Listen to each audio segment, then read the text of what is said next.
Welcome back to the Caretakers podcast. We're here at the Human Appeal booth in RIS Convention 2024, and I sat down over this weekend with many reachers.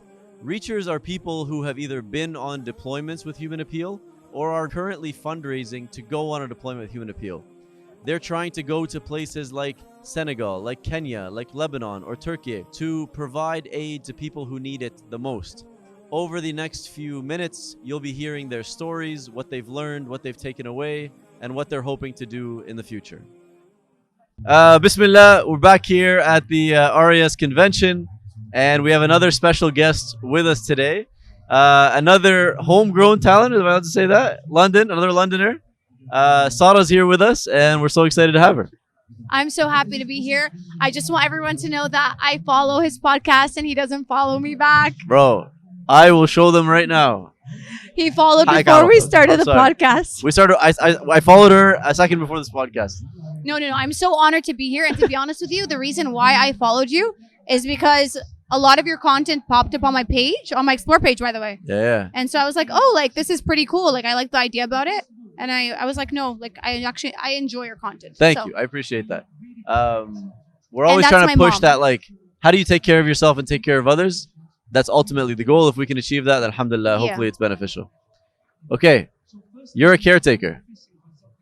I am? And the reason you're a caretaker, well, not the reason, but one of the reasons how you demonstrated that is that you were able to go on a deployment or multiple deployments with Human Appeal, and you're considered a reacher. So can you tell us a little bit about the time when you went on a deployment, what that was like, and where did you go? So the very first deployment that I went on was to Lebanon. Okay. And it was last year in March, 2023 March, 23. not 2024. Yeah. So I went to Lebanon, and I was really scared because I didn't know what deployments were. I was like, what if this organization doesn't know what they're doing? It was a scary experience to begin with. But once I got there and once I was on the field, like, it was insane. Like, I was like, I knew right after that, and it was right before Ramadan.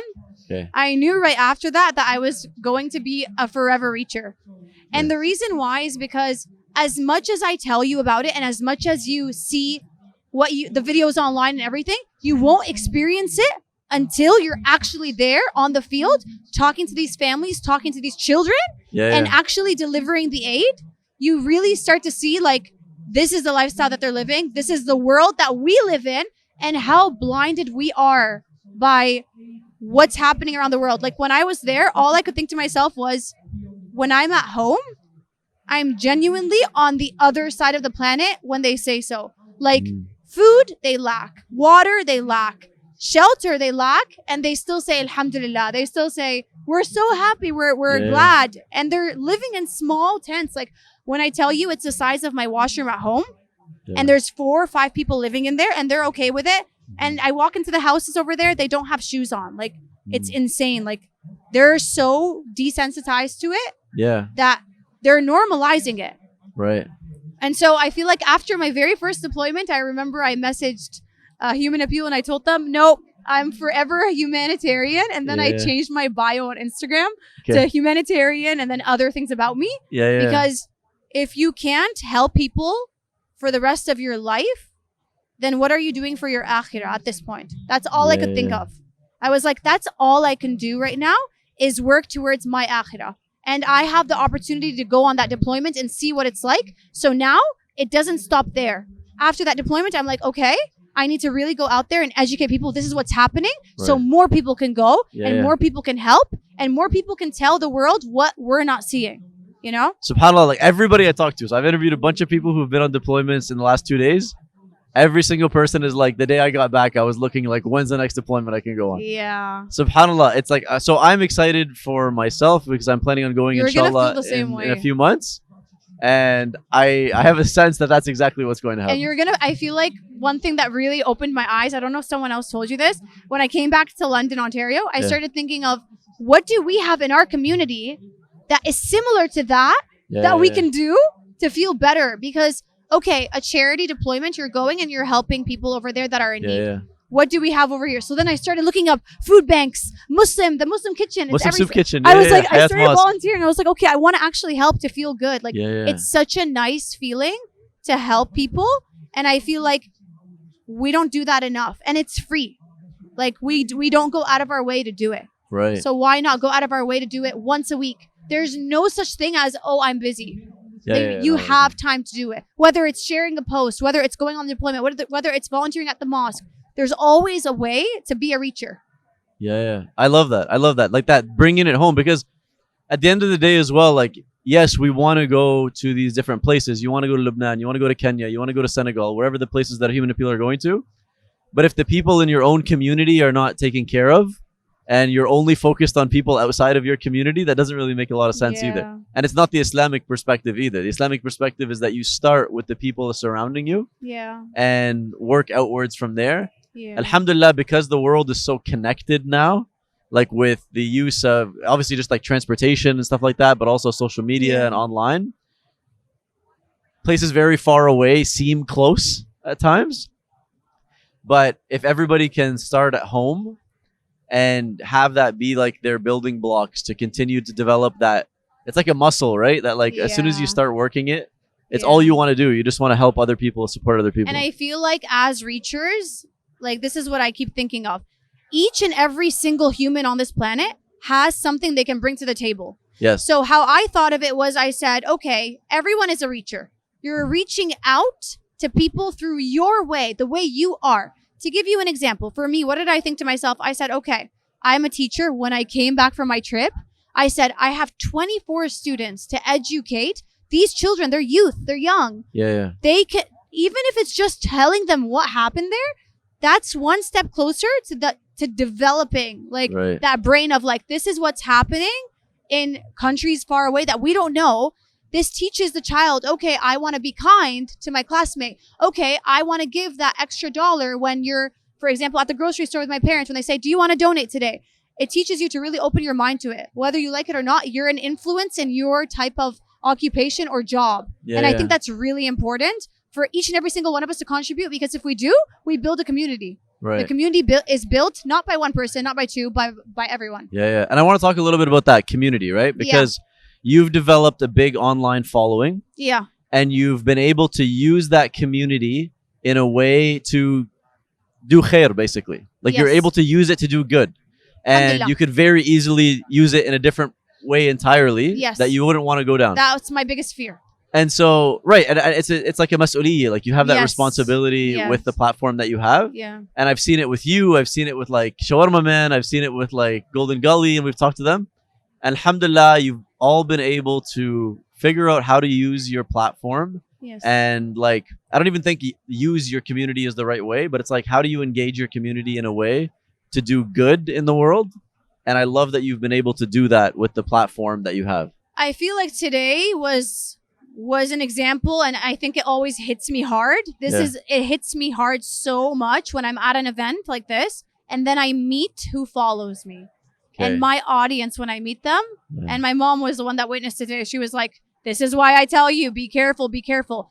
If you ask me the range, it's teenagers and children. So all I think to myself is the mas'uliyya is, it's mas'ulitic to make sure that you're not doing something that negatively influences them or impacts them to do something wrong.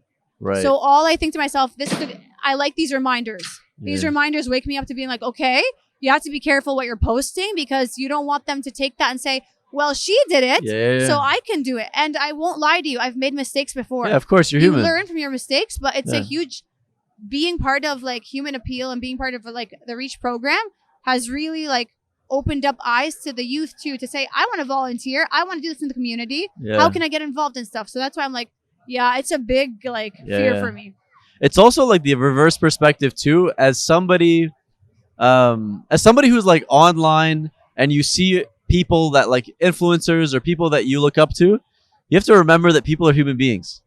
Like they're going to make mistakes because they're human beings. If they weren't making mistakes, they wouldn't be human beings. And so kind of just giving people that grace, and also setting your own expectations to be correct. That I can take what's good from the people that I see, whether they're Muslim, they're not Muslim, whether I can take the good and leave the stuff that I don't agree with. Of course. And all of us can continue to benefit in that way, right? Like but I do feel like I'm seeing like a shift in social media culture, I would say, where it's generally driving towards positivity. And maybe it's just my algorithm. I don't know. There could be other stuff out there. But alhamdulillah, I'm glad to see that for sure. Yeah. So let's talk about people who want to become reachers, if that's okay with you. So there's probably somebody listening out there who's like, I'd love to go on a deployment. Yeah. I think the issue is, I think it's not difficult to fundraise, but I understand people's fear, and I understand people saying, I can't raise 20,000 or 10,000. It's a lot, okay? Right. But I used to fundraise before Human Appeal and before I was an influencer, before anything with social media. Because sometimes people say to me, oh, maybe it's because you're on social media that it's easier for you. Right. The first organization I started with HCI. Yeah. So I fundraised with HCI when I was 16. Okay. And so I loved fundraising.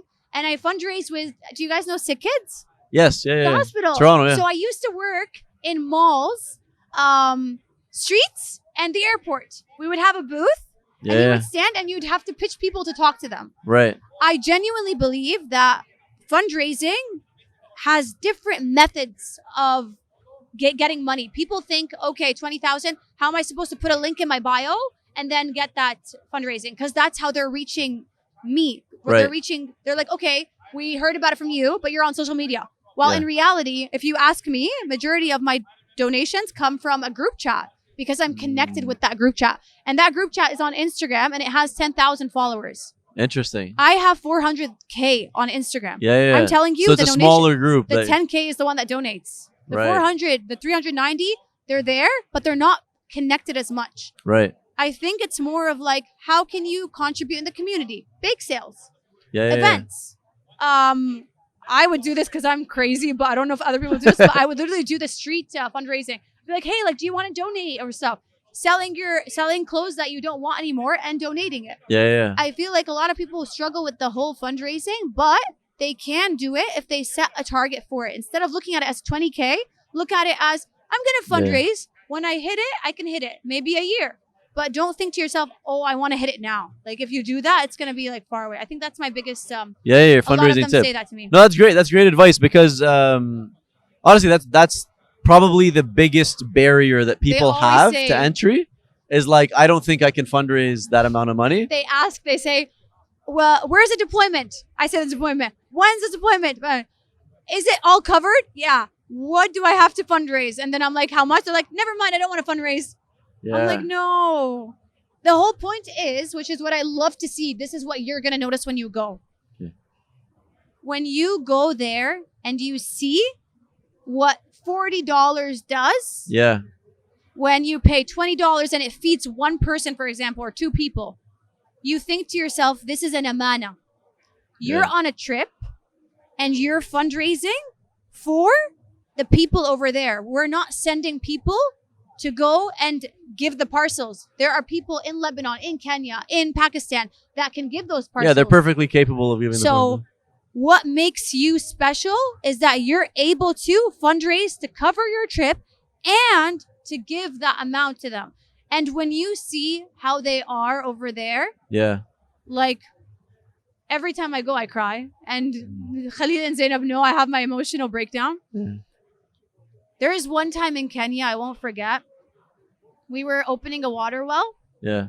And then one child, when they opened the water well, the child went and he went under the water well and he took his shirt off and he started showering. And then the mom grabbed him and she said, no, don't do it in front of the people. Don't do it in front of the people. Yeah. And then the child started crying and crying. Like, it broke my heart. Yeah. And that was the moment where I was like, this world like failed us. I was like, I felt like the world failed us, but then I felt, no, you should use this as motivation that that water well that cost $7,000 to open should be one out of many that we should open. Right. That one water well is for a whole community. It's 250 people. All of them are around the water well getting excited to drink water, cook, and use it for cooking. Like, too much. Like, it's really bad in Kenya. Those things that like stay with you, it influences your behavior and it influences your like mindset out of it. Because the deployment that I went on before Ramadan, when I came back, I sat down at iftar. I'm not even joking. I won't forget. I stopped eating. I started eating 3 dates. That's it. And I said, Laban, and then I'm done. Yeah. And my mom was like, oh, like that changed or whatever. My brother's a teenager. He's 17. Yeah. He came one day and he said, oh, the same food as yesterday. I don't want to eat this. Yeah. And I got so mad. Right. And I was like, there are people in Lebanon that wish for that food, wish to eat that. Like, be grateful. And then changes my your perspective, whole family right? was like, yeah, like she's right. I was like, yeah, it changes your perspective and it makes you realize how selfish we are. Right. We're very selfish. Well, it's just people don't. It's not that we don't know, but until you like, there's like different levels of knowing things, and until you actually see it for yourself and you like touch it and feel it, you know before. I'll give you an example. We know. Theoretically, we know what's happening in Gaza.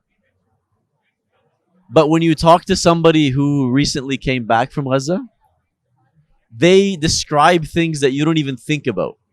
They describe things that you hear, things that you smell, things that a general feeling or a lack of privacy. Yeah. That until you're there on the ground, and that's why I think this program is so powerful for people, is you're immersed in it, and part of you changes, and that's a good thing. Yeah. Right? It's supposed to change. If it didn't change, then there'd be something change, a little bit weird. Like you'd be like, "Why am I not changing?" Are you okay? Right. Yeah. It means you have no humanity in you. But I guarantee you, not one person I know goes on these trips, and then it says they go like, "Wow, like things have changed." Like they're like. So I'll ask you this: I'm going, inshallah, in March 2025. What advice do you have for me? My biggest advice is to take advantage of every day, because you'll notice that time flies by. Right. Usually it's like a 5 to 6 day trip. Yeah. But it's technically 3 days on the field. Okay. 2 other days are like packaging, getting the boxes ready, the parcels. And then there's this one day, because everybody's arriving at the same time, you'll have training. Yeah. But on the field day, it's about 3 days. Yeah. And that's if you're going to Lebanon too. Okay. You'll notice time fly and you'll say, wait, what? We're going home now? Yeah. That was, for every deployment I had, I said, wait, what? We're going home now? Yeah. Take advantage of what you see on the field. Listen, hear, take it all in, because it's going to go within a second. You're going to be like, wait, what? Like, we're leaving now? How? Yeah. Enjoy every moment when you're packaging, when you're talking to all the children that you see around the tents. When you visit, there's going to be 2 tents you might visit. Okay. Like, you ask all the questions you want to ask them. Listen to them, hear them out. Have fun with them, play with the kids, talk to the parents. Like, take advantage of it, because, for example, my first deployment, I remember I was in observation mode. Yeah. So I was observing. Yeah. And then the second day I opened up more. My second deployment, I said, no, I'm taking advantage. I have to put myself out there. I want to talk to them. I want to get, like, I want to see, I want to learn. It's very nice. I think the time flies. I don't like the time flying. Just be self-aware, sort of be present. Be self-aware, be present. And because I'm saying this for a reason. Some people come tired and jet-lagged. So you're tired, you're jet-lagged. Ramadan, you're fasting. Yeah. Don't let it go to waste. And Ramadan, your deeds are even better, double. Yeah. I looked at that. I looked at the calendar. I was like, Ramadan.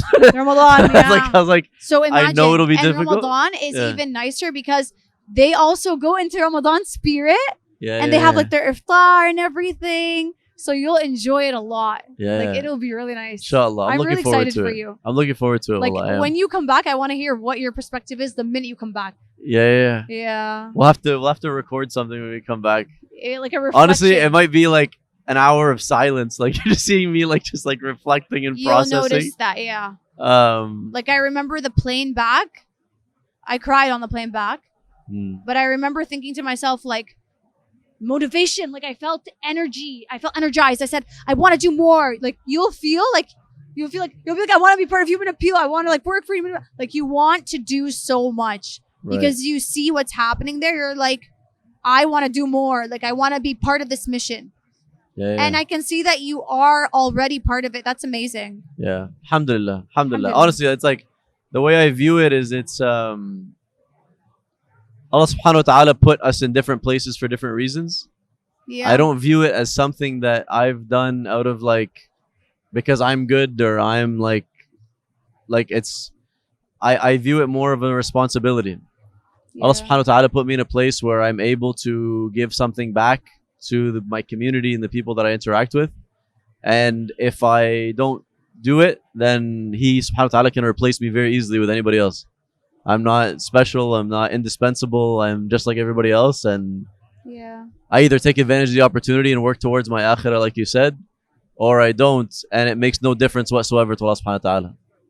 Yeah. Whether I do anything or not, he's perfectly capable of delivering as much aid that we can even fathom directly to them. Yeah. But we've been given an opportunity to do it because He subhanahu wa ta'ala wants to give us that opportunity to earn our akhirah. Right? It's I remember every deployment we go on, I started to memorize what Khalil says. yeah. So he says You the got some sentence. one-liners, yeah. He has some liners. I remember I started saying them. Yeah. But it kind of reflected what you said. He said, each and every single one of you here is here for a reason. Yeah. I don't care what reason it is, but you're here for a reason. Whether your reason is to have fun, whether your reason is to serve these people, whether your reason is to do good deeds for yourself, whether you're here and you're selfish, you're saying, you know what, I'm doing this because I want to go to Jannah. Then you are doing it for a good reason because you're doing it for a certain reason. You're helping. So when you said that, I remember in the back of my head, I said, Sarah, what's your reason? Yeah. And I will tell you, the first thing I thought of was I said, oh my God, these people don't need me. I need them because Yeah. I'm helping them to save my akhirah. They don't need me. Yeah. They're better off without us. They don't care. They're blessed. These people are like, inshallah, people of heaven. Like, mashallah alayhum. Like, they're so humble and kind and sweet, and they're like living in such a cubicle, but they're so happy, smiling, and they get happy when you get down. There's like the bus that comes. We come in a bus in Lebanon. The minute the bus parks, they're all clapping and they're excited. Yeah. They're like, yeah, the food's coming. They know. Yeah. So you think to yourself, you're like, this is what they're waiting for. But in reality, like, they have it. They don't need us. Like, we need them at the end of the day. Yeah. They're amazing. Mashallah, mashallah. Alhamdulillah. And like when you serve them, Yeah. we were taught to say when you're there, he'll tell you, you don't thank them. I mean, you don't give it to them. They don't thank you. You thank them. You say thank you because you're serving them, but they're actually helping you, not you're helping them. Yeah, not the other way around. You know? Subhanallah. What were you saying? No, I was gonna say actually, I love ending our episodes on like a point where people can like sit and reflect, and I think that's one of them. Yeah. Like I think just that perspective shift of yes, you are special and you are unique and everything else that everyone else tells you, but at the end of the day, you need them way more than they need you. Yeah. And you truly feel it. maybe there we when need to you're think there. about that a little bit more Yeah. in our lives. Like when you're there, you're nobody. Like I love that. Yeah. I'm like, yeah, nobody's better than anybody here. Yeah. I love that feeling. Alhamdulillah. Then you enter the real world and you're like, yeah. real world? I'm like, okay. Yeah. But it's a good reminder. Yeah. And we love to be reminded. Alhamdulillah. Thank you so much for doing this. Thank you so much. This was a good conversation. Hopefully it wasn't too bad. Okay. Inshallah. Okay. Those of you that love the Caretakers podcast and love the stories and the videos that we bring to you, it's really due to somebody behind the camera. Omar has been here helping us from the very beginning to create these stories and bring them to you. I'll be going on a deployment with Human Appeal, inshallah. We want to bring Omar with us. So we're going to put a link in our bio that you can use to support the Human Appeal campaign. You'll be supporting people in need with food and water wells and exactly what they need to survive. And at the same time, you'll be creating an experience for Omar himself where he will hand deliver the aid along with me to people in need. So please go to a link in our bio and support the campaign. Help us bring food and water to the people who need it the most, and help us create an experience for the Caretakers podcast where we can go together and bring you the stories that you want to hear and show you firsthand the aid that we've delivered on your behalf.